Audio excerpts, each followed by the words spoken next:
welcome to this week's video blog. For today, I am going to be doing my wrap-up for the month of March. Just a few books that I read in the month of March and enjoyed, loved. One is kind of hard to rate, and I'll explain when I get there.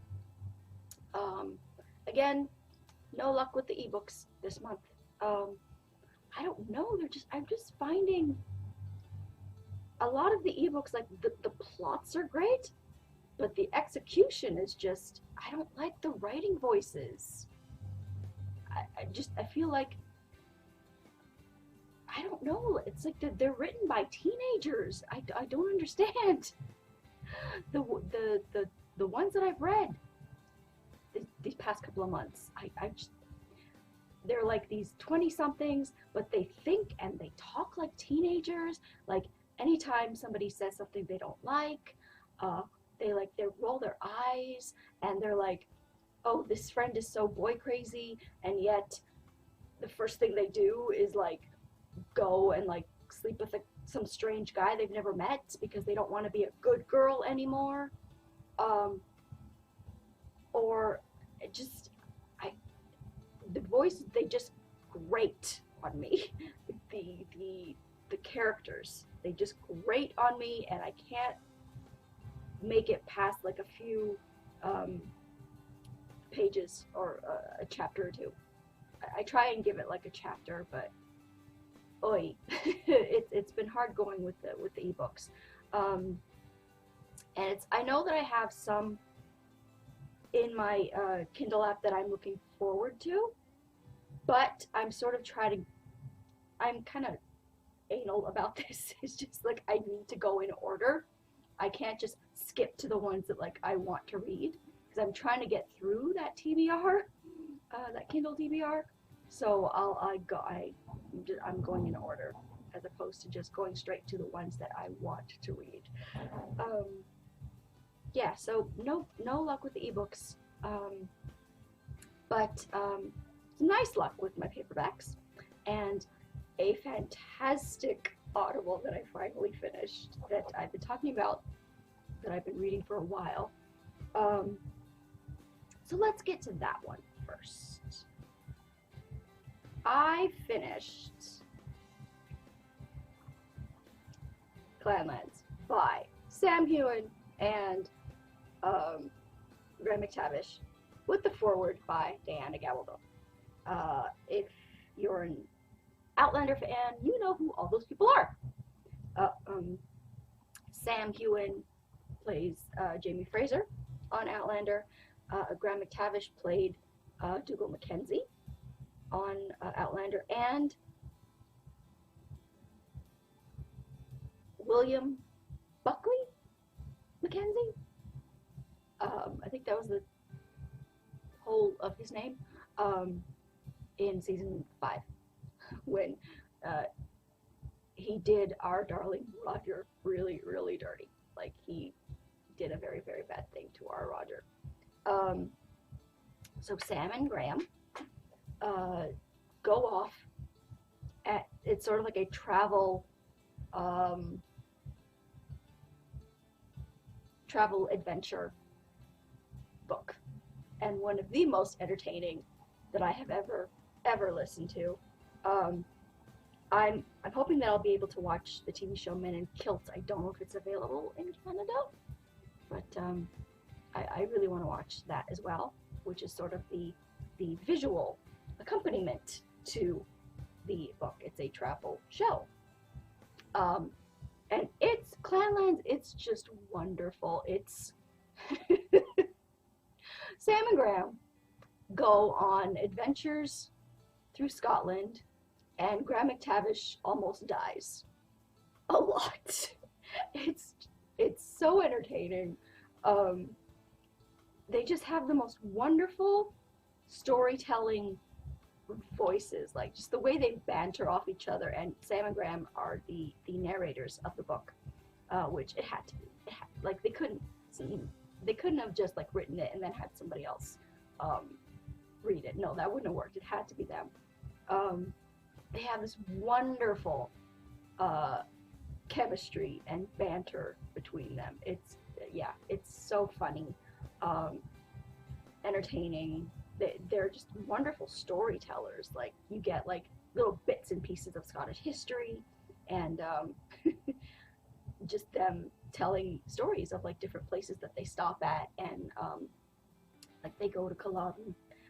They go on a lot of whiskey tastings, wine tastings. They go to like different castles, and you just learn the history there, and it's just wonderful, and I cannot recommend it enough. It's wonderful, wonderful. If you're an Outlander fan, this is such a gem. And even if you're not, and you're looking for some like awesome entertainment, I highly recommend ClanLands. So that was Audible, and that's fantastic. Print, we have two. We have one that I adored, and it was Lisa Kleypas's Devil's Daughter, and I think it's Sebastian and Evie's daughter, Phoebe, and her husband has died, and she has two children by him, and it's sort of her sort of coming out of her widowhood, and trying to like run her husband's estate with the help of certain people who are in her corner and not in her corner, where she meets a gentleman by the name of West Ravenel. Yeah. And now she meets the man before she knows who he is, and she's very much attracted to the man, and then she learns who he is. Turns out this West man was a mean little bully boy to her husband, her now dead husband, Harry, when they were children in boarding school. Now, I think I've mentioned before that for the most part I can't get on board with bully heroes, bully books. But I made the caveat that it's present day bullying that I can't get behind. Like, there's books out there where like the hero had like bullied the heroine when they were little, and then like or when they were teenagers even, and then she's supposed to like fall in love with him, and just I've read books where like he was a horrible bully to her, and then I'm supposed to buy that they have this like grand passion and it's a hate to love thing. No, I'm sorry. In this day and age, you know the dangers of bullying. In present day, anyone who bullies another person is an asshole. Is an asshole or a bitch, and is just, no, I cannot get behind that person getting a happy ending. Historically, I give it a little bit more leniency because it was different. Like, the bullying back then was very different than the bullying that happens present day. Completely different. It was more like teasing and like getting into fights and like that kind of stuff. So I give it a little bit more leeway.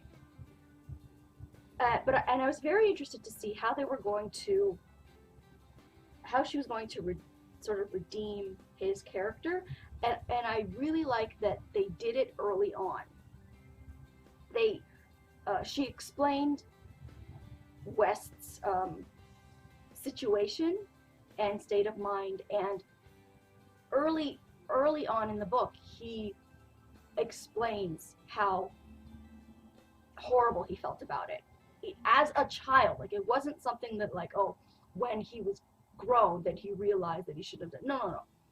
He realized as a child that how he was teasing this boy was wrong, and he wanted to make amends to the boy, Harry, but he wasn't able to because Harry moved. They pulled Harry out of school, and so West wasn't able to make amends to him. And I really like that. That's sort of how they handled it, how she handled it, Lisa Kleypas, where it's, you see that West wanted to do the right thing when he was young. And it's sort of like that whole, like, oh, he has this horrible, horrible feeling of, like, not being worthy, and he, you know, came from a bad childhood, and again, like, not condoning that the behavior, not using it as an excuse, but understanding sort of where his mindset was. But he was a good enough boy and good enough child to understand that what he was doing was wrong, and he wanted to make up for it. He just didn't get the chance to. And he sort of like carries that guilt of what he did, and sort of his feelings of self-worth, of low self-esteem into adulthood, and it just makes him a very sort of not kind of like morally upstanding man, but not a bad man, just sort of like the sort of typical like rake, wastrel, kind of, you know, gambling too much, drinking too much, whoring too much, all the too muches. And I really like how Phoebe and West's relationship sort of develops from that point on, where she sort of forgives him sooner than he forgives himself. And sort of, so when she realizes who he is and what he's done, she forgives him, and then it's sort of like the conflict is then sort of like him being able to forgive himself and feeling himself worthy of her. So I thought it was handled beautifully. I know a lot of people were like were kind of like disappointed in this book, in Sebastian and Evie's daughter's book. I loved it. I thought it was beautiful. I love the hot mess that was West, and I love Phoebe's strength. Very, very much so. You know, she was able to understand, like, that she didn't, like, she wanted to sort of keep Harry's legacy alive, but she was strong enough to ask for help when she needed it, when she realized that things were not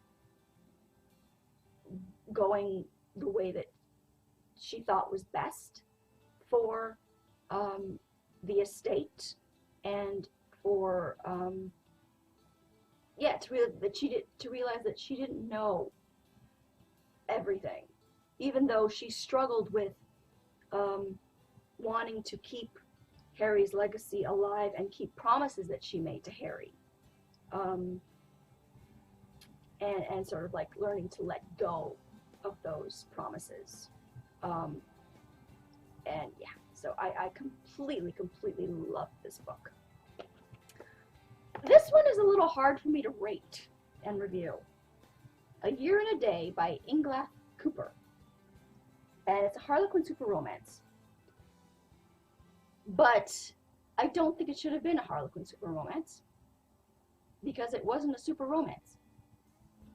It was the story about this woman who was in an abusive relationship, an abusive marriage, and her sort of struggle to get out and break free. And it was the story of this lawyer who suffered a traumatic loss when he was a teenager. He lost his sister to, the sister was murdered. And he felt guilty about it for reasons.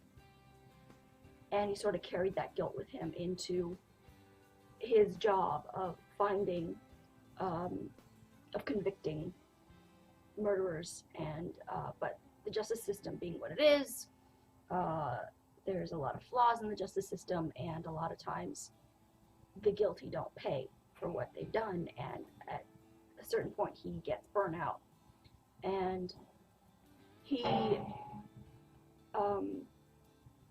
wants to sort of like break away from that cycle of always trying to help people and help women especially in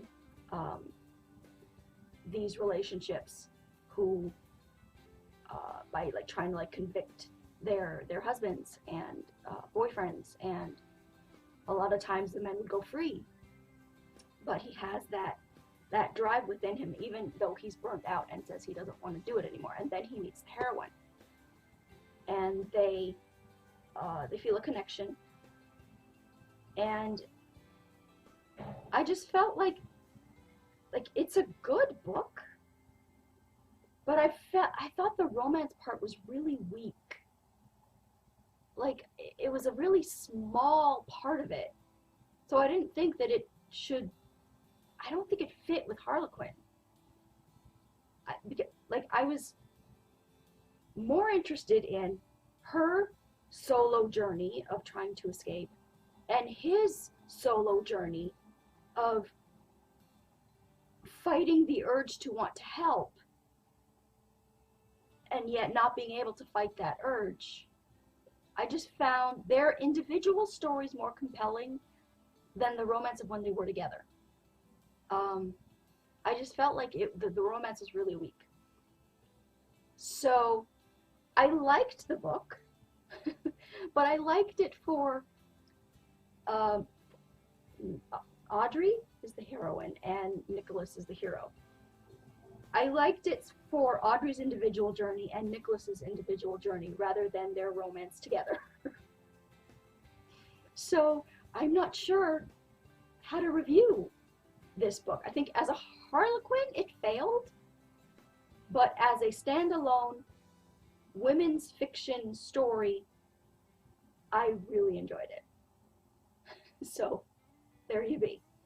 So what am I reading right now? I've started Elizabeth Hoyt's The Serpent Prince, and I'll read you the little back blurb. Oh, it's a historical romance if you can't tell.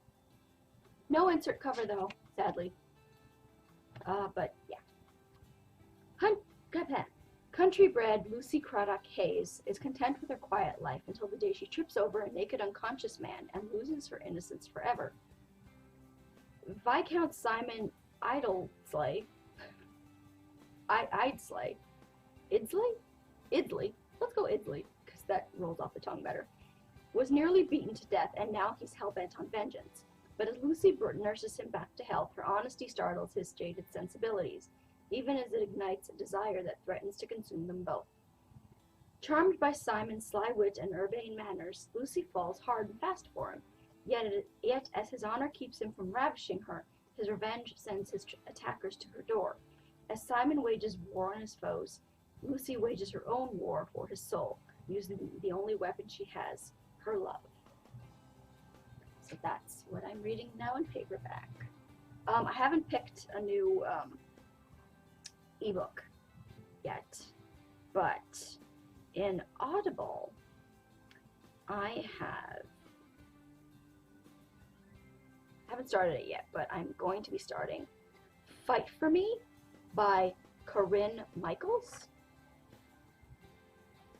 And so really looking forward to that one.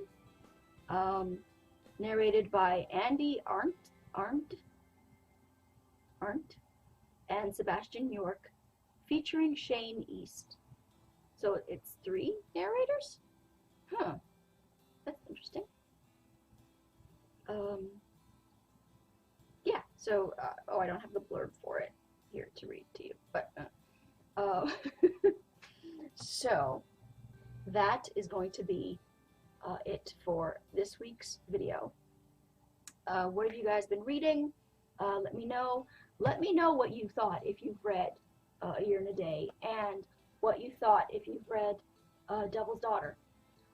And let me know if you've listened to ClanLands, the audiobook, or if you have the print copy, and let me know how you enjoyed that.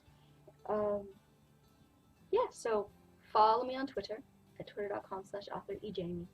Like my Facebook page at facebook.com/authorejamie. And I will talk to you guys next time. Bye.